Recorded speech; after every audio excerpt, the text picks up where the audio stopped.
Driver আমি গেলাম। আমার ছেলে নতুন গাড়ি কিনেছে, বাহ কি নরম গদি। একটু বসি তো। ওই দেখো বাবু গেটটা খুলে দিয়ে চলে গেছে। আরে আমি আছি ভেতরে, খোলো। খুলছে না কেন? আমি দম দিতে পারছি না। দীপা, লোকেশ, নতুন গাড়ি কিনেছি। মা কোথায়? মাকে আগে চড়াবো। এই যাওর মাকে তো আমি ঘর থেকে বের করে দিয়েছি। কি হলো, চুপ করে আছো কেন? মা কোথায়? মা একটু মন্দিরে গেছে। তুমি মাকে একা মন্দিরে যেতে দিয়েছো কেন? বাবু কি হলো ড্রাইভার? এই দিন গাড়ির চাবি, গাড়ি আমি লক করে দিয়েছি, কেউ আর খুলতে পারবে না। আর আমার 3 দিন ছুটি লাগবে, আসতে পারবো না। তার মানে 3 দিন গাড়ি বন্ধ থাকবে। ঠিক আছে যাও।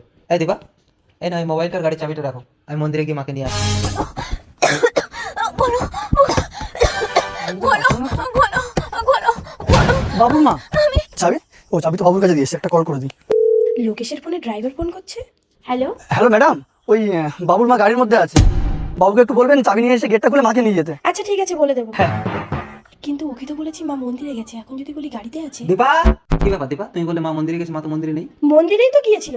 আচ্ছা ঠিক আছে, অনেক রাত হয়েছে, শুয়ে পড়ো, সকালে দেখা যাবে। ওহ, অনেকদিন পর বাড়িতে এলাম, মাকে না দেখতে পেয়ে মনটা ভীষণ খারাপ লাগছে। 3 দিন পর একটু জল। লোকেশ মারা গেল।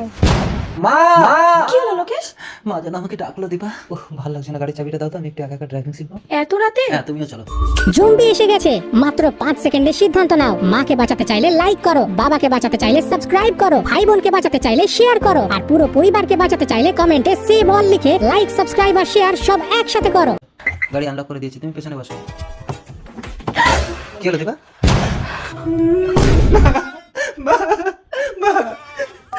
হ্যালো ড্রাইভার, আরে গাড়িতে আমার মা ঢুকেছিল, তুমি না দেখে গাড়িটা লক করে দিয়ে গেছো। কেন বাবু, আমি তো ম্যাডামকে ফোন করে বলে দিয়েছিলাম।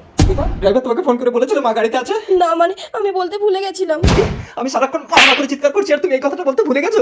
আমাকে ক্ষমা করে দাও লোকেশ। ক্ষমা? তুমিও 3 দিন 3 রাতে এই গাড়ির মধ্যে বন্ধ থেকে যদি বেঁচে থাকতে পারো তবেই তুমি ক্ষমা পাবে।